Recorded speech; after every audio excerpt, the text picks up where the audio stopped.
Hello, and welcome to Film Slam Stream's post-film conversation for Afro.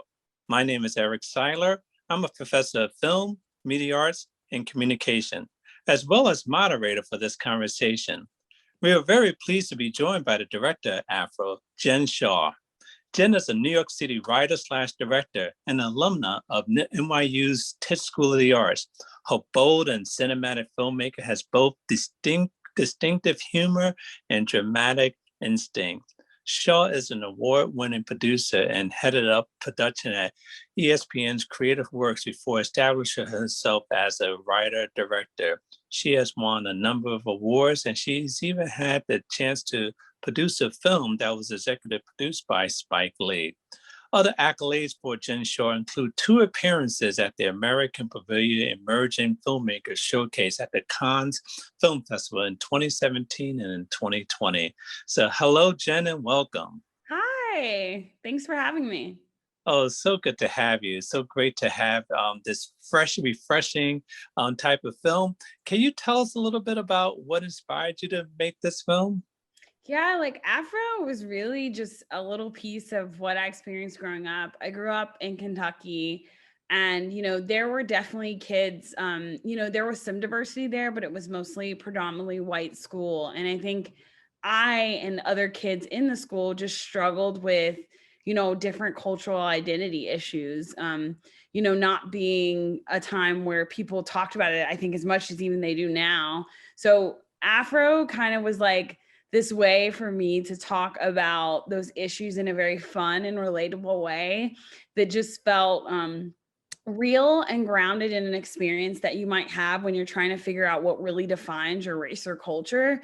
So I wanted to do it in a comedy, which I think is kind of how life is sometimes when you figure out that, and also have my lead protagonist say all the things I'd love to say, like back then when I was questioned about my culture, and giving her that opportunity on screen was just like really a love letter to myself. It was a lot of fun.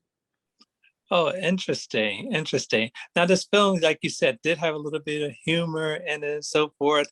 How would you relate this? Is this more like a Mean Girls, more like Blackish, more, or what kind of style would For you me, say this film I feel like was? Afro is all of it, right? Like it has moments that make you think, like, and laugh, like Blackish, that have thought, that make you want to talk about culture and life, especially like as a young kid in high school.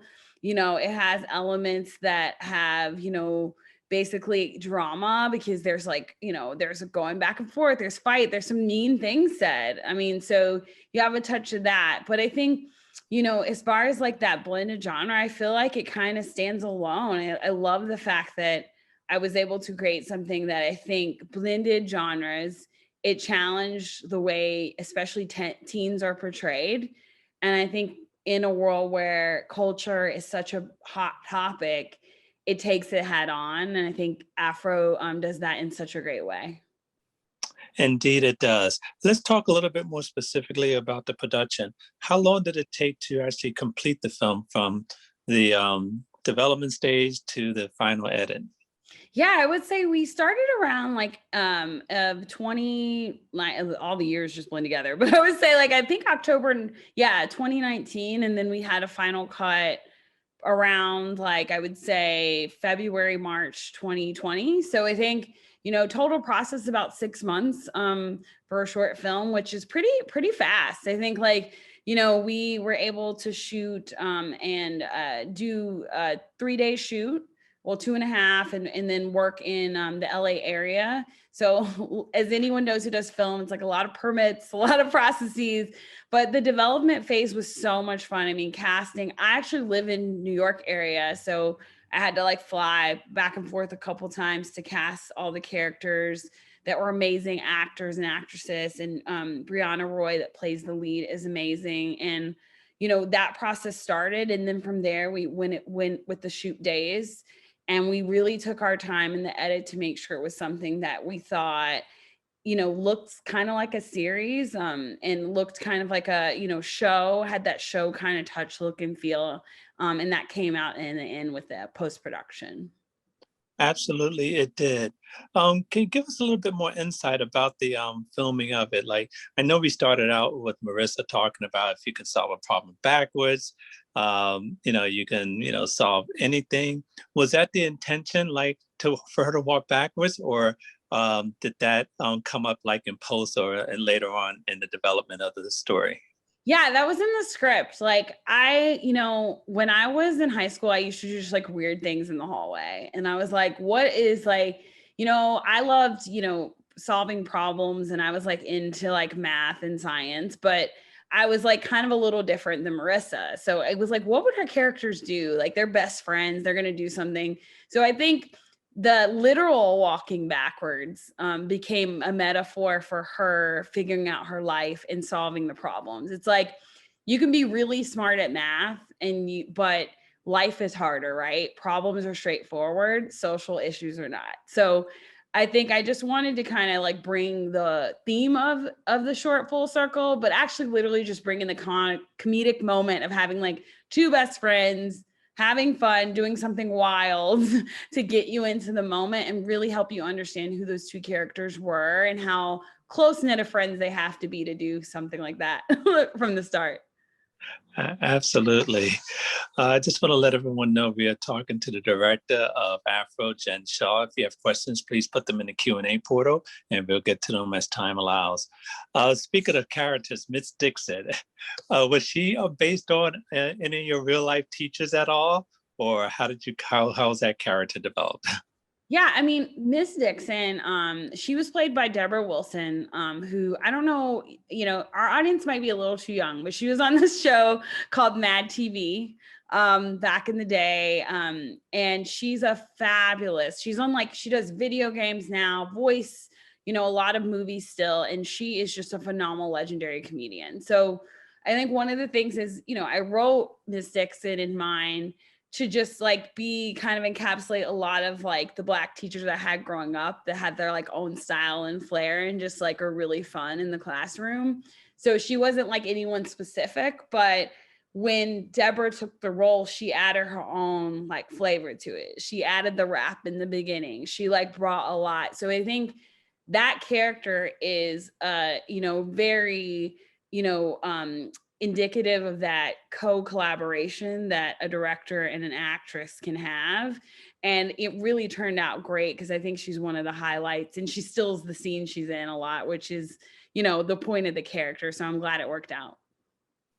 Indeed, it did work out as well. Now let's talk a little bit about the message that you wanted people to take away from the film. Did you want to raise awareness to, natural hair, about conflict amongst teens? What was the point you were trying to get at in this film? Yeah, I mean, I'm so glad that you brought up all the points because I think natural hair is definitely a point. I think one of the things that, I hope people got that it's kind of freedom of to be you and to not be in a box, especially for communities of color. I think for growing up Black, people will define you in so many ways and tell you the way you should look, the way you should sound, the way you should say things, the way, because, a lot of that is based in stereotypes and history and culture. And we have, gone through a period in life where we're trying to always untrain those things and learn to let people be people, but still let them be proud of where they come from in their culture. So I think that's what Afro is about. I wanted to I think by even titling it Afro, remind people that I think Black Americans especially have so much to be proud of, but we're very unique. We're not monolithic. All of us have different backgrounds and different ways of speaking and acting and being. And what connects us is this culture and this pride. And I think even having Marissa combat bullying with Black history facts is important because it shows that there's a lineage there, there's a great history there, that, that's what makes us bound together. And that these two girls can see the world differently and wear their hair differently, which is a big topic for Black women. And they can still coexist. And, as Marissa said, if you you do you, I'll do me. It's kind of like, let me be me, because that's the way it should be. And she comes back with the Afro because, in history, the Afro is, that symbolism of pride, that symbolism of, Black pride and just power and civil rights. So I think that's really what I wanted to show and interweave those themes. And they just happen to be with bullying and teens and all the, comedy that it brings to it. Well, well stated. Well stated. Can you tell us the response this film has received? Oh, it's been amazing. Like I've lost count how many festivals, and obviously being here is such an honor. So like that's like one of the things I'd love to check off the list and say is been one of the barriers that we've broken through is to get into festivals like this. I think we've done a lot of outreach on social. We've got an audience following, and then we also did the IFP episodic lab after I wrote a pilot for it. So this is a little snippet of a world that I'm creating and developing right now with a co-showrunner that's done mini shows, that's working with me on a series. So, besides, doing the festival run, seeing audiences really relate to it and send messages like, that's me, that's my daughter. That's like, no matter what background, I'm getting people like, I'm from this country or like that. And I felt that way. I felt like I didn't belong or people didn't get me. And, Afro really like touched me in that way. As a director and an artist has been like an amazing ride. That's like one part of it. And I think it's just a little part of it of finding out that I've created a world that could potentially be so much more. And all that's in the works, which has been just really exciting. That's really good to know. And the one thing I enjoyed about the film, even though it's entitled Afro, and it deals with the topics of hair and teens getting along. You didn't make it exclusive. I feel like any audience, any race could relate to the film and to find something meaningful in it. And I think that was your intention, not to segment, the audience. Yeah, absolutely. Like, I write, most of my content I write, with my vision in place. And they, as a Black woman, a lot of my characters reflect me, and that's great. But I think the topics I pick, the conversations I have can be universal. And I don't need to like try, it just is. And that is like something that I would say to any writer and director is like, you lean into who you are, make your content, and then audiences will come and appreciate it from all over. And, you don't have to change how you write or your style to get people to appreciate your work. Really good, really good. So what's next for you? You've done a lot. I'm sure you're going to be doing more. What can we look forward to seeing from you soon? Oh man, there's so much going on right now. No, in a good way. Right now I have, I'm working on a docu-sport series that I have that's right now in the process of being, kind of in its final run, being pitched to networks. I'm also working commercial director. So I'll shoot commercials. I just finished doing a Hershey's commercial that's on air, and I'll see it's really weird. And I love it in a good way. Like it's just, I'll just hear the music because I shot it and it'll be on, it runs on TV all the time. So doing a lot of more. Can you tell us which commercial it is? It's a one with like the family eating s'mores. It's this cute little family that comes out and they have a fireplace, and the teen boy brings out the wood and they all eat s'mores. And there'll be another one with another family that'll do it the same thing in a different setting, like in a few months. It's part of the campaign. But yeah, a lot of commercials. I have a feature film that is in development with one production company that I'm writing. So I'm working on that now in the midst of directing. And I also have another feature that's in development with another studio to hopes of shooting it next year. So a lot of like, kind of for me transitioning from like, I did a lot of docs, I've done a lot of commercial short films, really tapping into the feature and directing more and writing content for long form and series. And of course the series, developing that for Afro. So a lot of crossing projects, but like, I'm just so grateful that, I'm starting to feel momentum with the type of projects I want to do and just really getting a chance to collaborate with some awesome people. Oh, great. Final question. You're in New York now. Would you like to be based in LA? Are you happy with New York, or you want to be back and forth? Yeah, I'm back and forth actually. COVID has like been interesting, as everyone knows. We all home. We don't know where anyone is now.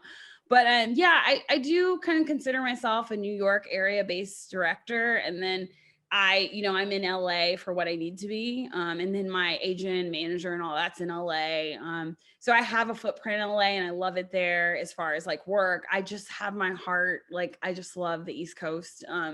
So just like some of my mentors that live in the East Coast and direct, I think I'm going to stay put for now unless the world calls me somewhere else. But it's great. I think the one thing about the pandemic, besides obviously it's been just hard on so many people. I think the one thing that we could take, a little light in is that, especially if you're in the industry, is that people are recognizing that there's talent from all over the world and all over the country that can collaborate. And it really doesn't matter what room you're in. And I think that opens the door, especially for a lot of underrepresented artists, to have people start noticing them and see them. So I'm actually really excited that it feels like a little location agnostic right now. But I then do want to see people again and physically be on set way more than I am now. So I hope everything, returns back to our sense of normal very soon. I hope so soon. Well, Jen, this has been such a pleasure speaking with you today. We really appreciate your insight and information about your film and also about your career. So thank you very much for your time with us today. Yeah, thank you so much for having me, and all the filmmakers out there. Good luck with your projects. It's been a wonderful festival. So. Great. That was Jen Shaw, director of Afro, we were just speaking with. And we'd like to thank you, our audience, for joining us for today for this important and invigorating conversation. For more information about the current 45th Cleveland International Film Festival or our upcoming film festivals, please visit clevelandfilm.org. I'm Eric Siler. Thank you.